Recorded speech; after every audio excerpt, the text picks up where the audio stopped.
অস্বীকার, যেখানেই তাকাবে দেখবে শুধু তার নিয়ামত সম্ভার। তোমরা আল্লাহর কোন কোন নিয়ামত করবে অস্বীকার। আসসালামু আলাইকুম ওয়া রাহমাতুল্লাহি ওয়া বারাকাতুহু। প্রিয় ভাই বোনেরা, আমরা আরেকটি সপ্তাহ পেরিয়ে আবারও জীবন জিজ্ঞাসা শুরু করতে পেরেছি, এই জন্য মহামনিবের দরবারে শুকরিয়া আদায় করছি। আর আমি বাড়তি শুকরিয়া আদায় করছি যে আল্লাহ আমাকে আবারও আপনাদের মাঝে এসে এই জীবন জিজ্ঞাসা পরিবারের সাথে একাত্ম হওয়ার তৌফিক দিয়েছেন। আমি কিছুদিন দেশে ছিলাম, আশা করি অনেকেই ইমেল পেয়েছি এবং কথা বুঝেছি, অ্যাবসেন্সটা বুঝতে পেরেছেন আমাদের ভাই বোন। তো আশা করছি এখন থেকে ইনশাআল্লাহ কন্টিনিউ করতে পারবো। শুরুতেই আমরা আমাদের সম্মানিত মেহমানকে আমাদের আজকে জীবন জিজ্ঞাসায় স্বাগত জানাচ্ছি। আসসালামু আলাইকুম। ওয়ালাইকুম আসসালাম ওয়া রাহমাতুল্লাহি ওয়া বারাকাতুহু। আপনাকেও স্বাগতম কয়েক সপ্তাহের বিরতির পর। আশা করি আপনার দিনগুলো ভালোই কেটেছে দেশে। মাশাআল্লাহ। আল্লাহ পাক আমাদের সবাইকে ভালো রাখুন এবং ঈমানের সাথে রাখুন, এটাই আমাদের কামনা। আমিন। শুকরিয়া। আমরা আজকের জীবন জিজ্ঞাসা প্রোগ্রাম যথারীতি আমরা কলের মাধ্যমে শুরু করতে চাই। জীবন জিজ্ঞাসার একটা ট্রেন্ড হয়ে গেছে, অনেকক্ষণ থেকে কলাররা ওয়েট করেন। তো আজকে প্রথম কে দেখি আমাদের সাথে কথা বলতে চান? আসসালামু আলাইকুম। ওয়ালাইকুম আসসালাম। জীবন, আপনার প্রশ্ন বলবেন। জি ভাই, ভালো আছেন আপনারা? আলহামদুলিল্লাহ। হ্যাঁ ভাই, আমার বেশ কিছু কোশ্চেন ছিল অ্যাকচুয়ালি। জি। প্রথমে আপনাদেরকে অনেক ধন্যবাদ জানাই, অ্যাকচুয়ালি শুকরিয়া, এরকম একটা প্রোগ্রাম আমাদেরকে উপহার দিচ্ছেন। আচ্ছা, আমার বেশ কিছু কোশ্চেন। প্রথম কোশ্চেন হচ্ছে যে হাত দিয়ে সালাম করা শরীয়তে বিধান আছে কিনা। আচ্ছা। সেকেন্ড কোশ্চেন হচ্ছে চন্দ্রগ্রহণ আর কি সূর্যগ্রহণ, যেটা শুনেছি যে প্রেগন্যান্সি অবস্থা অ্যাকচুয়ালি, মানে আমরা যদি কোনো কাটাকাটি কিছু করি এই অবস্থা নাকি বাচ্চা পেটে থাকলে বাচ্চা হওয়ার সময় আর কি তখন বাচ্চাদের মানে কাটা ছিঁড়াই টাইপের কিছু হয়। জি, এটা ক্লিয়ার ভাইয়া কোশ্চেনটা? জি জি ক্লিয়ার। ওকে। এন্ড ছেলেরা ডায়মন্ড পড়তে পারবে কিনা? জি জি, পরের প্রশ্ন। আচ্ছা, আরেকটা কোশ্চেন অ্যাকচুয়ালি, মানে আমরা তো এখানে যারা আর কি থাকি, তো এখানে তো আর কি আমাদের হাত আমরা সবসময় শুনতেছি জানতেছি যে যেখানে আর কি মদ ব্যবসা, সেখানে আমাদের কাজটা হালাল না, ওখান থেকে যে পয়সাটা আমরা পাই। তো আমরা যারা থাকি নর্মালি স্টুডেন্টরা যারা থাকে, তো ওদের ওয়াইফকে কিংবা ওনাদেরকে কাজ করতেছে, ওখানে মদের ব্যবসা হচ্ছে। ইভেন আমরা যে সুপার মার্কেটে কাজ করতেছি ওখানে ওইটা হচ্ছে। তো দেখা যায় যে আমরা যদি সুপার মার্কেটে কাজ করি, এখানে আমরা অনেক বেনিফিট পাচ্ছি। প্রথমত আমরা হলিডে পাচ্ছি, এন্ড প্রেগন্যান্সি অবস্থা আমরা যখন ম্যাটারনিটিতে আসি তখন আমরা ওখানে 9 মান্থ আর কি পাই, ওখানে আমরা পে পাই। হ্যাঁ, তো এখানে যদি আমরা একটা হালাল শপে কাজ করি, লাইক কোনো এশিয়ান শপে, লাইক শাড়ি শপ আর কি, গোল্ডের শপ, যেখানে আর কি মদের ব্যবসা হয় না অ্যাকচুয়ালি, তো সেখানে আর কি এই ধরনের সুবিধাটা আমরা এখানে যারা থাকি মোটামুটি ভালোই কষ্ট করে এখানে থাকি, তো এই ধরনের সুবিধাটা কিন্তু আমরা এখানে পাচ্ছি না। তো সেক্ষেত্রে আমাদের এখানে কাজটা, এবং আমরা শুনছি জানি যে আপনার মদের যে ব্যবসাটা ওখানে টাকা আর কি হালাল না, আমরা এটা দিয়ে হজ করলে হবে কিনা অ্যাকচুয়ালি, মানে এটা আপনি একটু ক্লিয়ারলি আর কি আমাকে, আমি প্রপারলি আপনাকে বুঝিয়ে বলতে পারতেছি না, বাট আপনারা কি সুন্দর করে একটা অ্যানসার করবেন, আই থিংক আপনারা বুঝছেন। জি, আরেকটা লাস্ট কোশ্চেন, অ্যাকচুয়ালি আমি আপনাদের প্রোগ্রামে শুনছি, ওটা আমি আসলে ক্লিয়ার না, সেটা হচ্ছে যে আল্লাহর কাছে কোনো কিছু চাওয়া, যেমন আমাকে আল্লাহ তুমি এটা দিও, আমাকে একটা পুত্র সন্তান দিও, এনিওয়ে আর কি কোনো কিছু, এটা কি বিধা নাকি মানুষের কাছে কোনো কিছু চাওয়াটা বিধা? যেমন যে আমি আপনার কাছে এই জিনিসটা চাই, লাইক আমাদের আল্লাহর কাছে যেরকম চাওয়া, কথাটা এটা ক্লিয়ার ভাইয়া? আল্লাহর কাছে চাওয়া তো বেদাত হতে পারে না, মানুষের কাছে চাওয়া এটা ইনশাআল্লাহ আমরা ডিটেইলস শুনবো। মানে যেমন আমরা নামাজের সময় যখন দোয়া করি যে আল্লাহ আমাকে এই কাজটা তুমি করে দিও, যেমন সিম্পল আমাকে একটা কন্যা সন্তান দিও, অথবা আল্লাহ আমি এই কাজটা নিয়ত করছি তুমি আমাকে এটা করে দিও, এটা কি বিধা নাকি এটা? আমি একটা আপনাদের অনুষ্ঠানে শুনছি, অ্যাকচুয়ালি আমি কোশ্চেনটা ক্লিয়ার না। আচ্ছা, ঠিক আছে, এটা আমাকে একটু প্রপারলি বুঝিয়ে দিবেন। আরেকটা রিকোয়েস্ট আমার কাছে আপনাদের কাছে, সেটা হচ্ছে যে আপনারা যে রিপিট প্রোগ্রামটা যে রিপিট করেন, এটা একটু লেট হয়ে যায়, একটু আর্লি লাইক 11 o'clock অথবা 11:30 করা যায় আমাদের জন্য খুব ভালো হয়।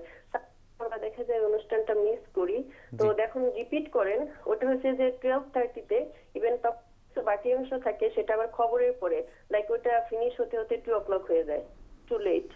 এটা অ্যাকচুয়ালি আচ্ছা, রিকোয়েস্ট। বেস্ট পরামর্শ বেশ কিছু কোশ্চেন। বেশ জি ভাইয়া, সরি। আপনার লাস্ট কোয়েশ্চেনটা আমি অ্যান্সার দিয়ে তারপরে বাকি অ্যান্সার আমরা, কারণ লাস্ট কোয়েশ্চেনটা আমরা যে টাইমিংটা সেট করেছি এটা মূলত হচ্ছে রেস্টুরেন্টের অনেক ভাইরা রিকোয়েস্ট করেছিলেন এই সময়টা, প্লাস হচ্ছে বাইরে যা আমাদের ইউরোপের ভাইরা ওদের টাইমিংয়ের 1 ঘন্টা 1.5 ঘন্টা অনেক সময় তফাৎ হওয়াতে ওদের জন্য টাইমিংটা পারফেক্ট। তো এই জন্য আমাদের পরামর্শ হচ্ছে আপনি যদি সম্ভব হয় বাসায় যদি রেকর্ড করার সিস্টেম থাকে, আপনি যদি রেকর্ড করে রাখেন তাহলে মনে হয় বেস্ট হয় আর কি। হ্যাঁ হ্যাঁ, আরেকটা কোশ্চেন ছিল ভাইয়া, বেশ কিছু কোশ্চেন অ্যাকচুয়ালি। আরেকটা জিনিস হচ্ছে যে আমাদের কালোজিরা চিনেন তো, এটা গুণাবলীটা অ্যাকচুয়ালি। আচ্ছা, ঠিক এটা আছে। বলে যে মানে প্রেগন্যান্সি অবস্থা খেলে কিংবা বাচ্চা হওয়ার পরে মাদের বুকে দুধ আসে, এটা কতটুকু সত্যি অ্যাকচুয়ালি? আচ্ছা, ইনশাআল্লাহ আমরা সবগুলো প্রশ্নের, সরি আমি অনেক কোশ্চেন করছি অ্যাকচুয়ালি। দ্যাটস ফাইন, অনেকগুলো গুরুত্বপূর্ণ, জাযাকাল্লাহ, অনেকগুলো গুরুত্বপূর্ণ প্রশ্ন করেছেন, আমাদের অডিয়েন্স উপকৃত হবে ইনশাআল্লাহ। আমরা প্রথম কলারের প্রশ্নগুলো এক এক করে উত্তর শুনি ইনশাআল্লাহ। ঠিক আছে, আমি গণে ফেলি প্রথমে কয়টা প্রশ্ন, তাহলে যাতে করে হারিয়ে না যায়। প্রায় 6টা প্রশ্ন। জি। প্রথম প্রশ্ন যেটা হলো যে পায়ে হাত দিয়ে সালাম করা, যেটাকে আমাদের পরিভাষায় কদমবুচি বলা হয়, এটা করা যাবে কিনা? এটা সালাম না, এটা হচ্ছে ভারতবর্ষের কোনো কোনো জায়গার একটা কালচার। সালাম বলতে যেটা বোঝায় বা সম্মান প্রদর্শন বলতে যেটা বোঝায় সেটা হলো আসসালামু আলাইকুম রহমতুল্লাহ বলা। যে কাউকে, ছোট বড়কে বড়, ছোটকে মা বাবাকে, অথবা এমনকি মা বাবা তার সন্তানকেও সালাম দেবেন, স্বামী তার স্ত্রীকে, স্ত্রী তার স্বামীকে আসসালামু আলাইকুম রহমতুল্লাহ বলবেন। এটাই হচ্ছে সালামের বিধান। এবং কেউ যদি আমাকে সালাম দেয়, আল্লাহ পাক আমাকে নির্দেশ দিয়েছে ফাহাইয়ু বি আহসানা মিনহা, তিনি যেভাবে সুন্দর করে সালাম দিয়েছে তার চেয়েও আরো উত্তম করে, উত্তম রূপে সালামের জবাব দেওয়ার জন্য আল্লাহ আমাদেরকে নির্দেশ দিয়েছেন। কাজেই সালামের বিধান একটা, আর একটা হচ্ছে পায়ে ছুঁয়ে যেটা আমাদের সমাজে করা হয় সেটা হচ্ছে একটা কালচারাল ব্যাপার, এটা শরীয়তের ব্যাপার নয়। এবং সাহাবায়ে কেরাম আল্লাহ নবীকে আসসালামু আলাইকুম বলেছেন। পা ছোঁয়ার ব্যাপারটা ব্যাপকভাবে কখনো প্রচলিত ছিল না, এটা ইসলামিক কালচার এভাবে প্রচলিত হয়নি। তবে ভারতবর্ষের কোথাও কোথাও এভাবে পা ছুঁয়ে সালাম দেওয়া হয়। এখানে আমাদেরকে মনে রাখতে হবে, এমন কোনো পুরুষের পা ছুঁয়ে সালাম করা ঠিক হবে না বা সম্মান করা ঠিক হবে না যাদের সাথে রক্তের সম্পর্ক নেই। যারা রক্তের সম্পর্ক নেই এই জাতীয় পুরুষের পায়ে হাত দেওয়া অথবা পুরুষ মহিলাদের পায়ে হাত দেওয়া এটা ঠিক হবে না। একান্ত কেউ যদি তার নিজের মা বাবাকে পা ছুঁয়ে শ্রদ্ধা প্রদর্শন করে, তাও মাথা না ঝুঁকিয়ে, সেটা কালচারালভাবে সেটা ঠিক হতে পারে, কিন্তু শরীয়তের দৃষ্টিতে অবশ্যই আসসালামু আলাইকুম বলতে হবে সালামের সওয়াবকে পাওয়ার জন্য। দ্বিতীয় প্রশ্ন, চন্দ্রগ্রহণ এবং সূর্যগ্রহণ চলাকালীন, এই দুটো হলো আল্লাহর বিশেষ নিদর্শন। আল্লাহ নবীর সন্তান হযরত ইব্রাহিম যখন দুনিয়া থেকে বিদায় নেন ছোটকালেই, তখন সূর্যগ্রহণ হয়। অনেকে মনে করলো যে নবীর সন্তান মারা যাওয়ার কারণে হয়তো সূর্যগ্রহণ হয়েছে। তখন আল্লাহ নবী তাদের ভুল ভাঙিয়ে বললেন, না, কারো জন্ম কিংবা কারো মৃত্যুর কারণে সূর্য চন্দ্রগ্রহণ হয় না, সেটা হচ্ছে আল্লাহর বিশেষ নিদর্শন, আল্লাহ পাক দেখান। এটা হচ্ছে একটা সিস্টেম, ভৌগোলিক একটা সিস্টেমের কারণে এই পরিবর্তনটা হয়। এই সময় বিধান হলো সূর্যগ্রহণ দিনের বেলায় হয়, জামাতের মাধ্যমে নামাজ আদায় করা, মসজিদে মসজিদে আল্লাহর কাছে আল্লাহর এই নিদর্শন দেখে আল্লাহর প্রতি শুকরিয়া আদায় এবং আল্লাহর আযাব থেকে পানা চাওয়ার জন্য সকলে একত্রিত হয়ে নামাজ আল্লাহ নবী পড়েছেন। এটাকে বলা হয় সালাতুল কুসুফ। আর রাতের বেলায় যেহেতু চন্দ্রগ্রহণ হয়, এই জন্য রাতের বেলায় সকলে একত্রিত হবে না, তবে যার যার ঘরে ঘরে তারা নামাজ আদায় করবেন চন্দ্রগ্রহণ, এবং যতক্ষণ পর্যন্ত সূর্যগ্রহণ শেষ হয়ে না যায় ততক্ষণ নামাজ চলতে থাকবে। এটা হচ্ছে শরিয়ার বিধান। এখানে অন্য কোনো কুসংস্কারের আশ্রয় গ্রহণ করা, এই হবে সেই হবে ইত্যাদি, এগুলো শরীয়ত সম্মত নয়। ডায়মন্ড ছেলেরা পড়তে পারেন, স্বর্ণ শুধু নিষিদ্ধ, এবং রূপো অল্প পরিমাণে তারা পড়তে পারেন, ডায়মন্ড তারা পড়তে পারেন। তবে এখানে যে বেসিক বিষয় সেটা হলো এই, স্বর্ণ অলংকার এবং সাজগোজ জেওয়ার ইত্যাদি সেগুলো হচ্ছে মেয়েদের ব্যাপার। মেয়েদের সুসজ্জিত করার জন্য আল্লাহ নবী বাহ্যিক সাজসজ্জা গ্রহণ করার কথা বলেছেন, আর পুরুষের জন্য সুঘ্রাণ ব্যবহার, যেমন আতর, সেন্ট ইত্যাদি তারা ব্যবহার করবেন।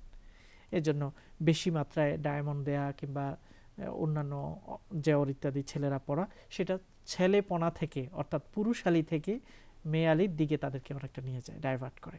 এই জন্য পুরুষের সৌন্দর্য তার পৌরষে, পুরুষের সৌন্দর্য তার ব্যক্তিত্বে, পুরুষের সৌন্দর্য তার কাজে, সেটাই সেভাবেই প্রকাশ করতে হবে। আপনি যেটা চতুর্থ প্রশ্ন করেছেন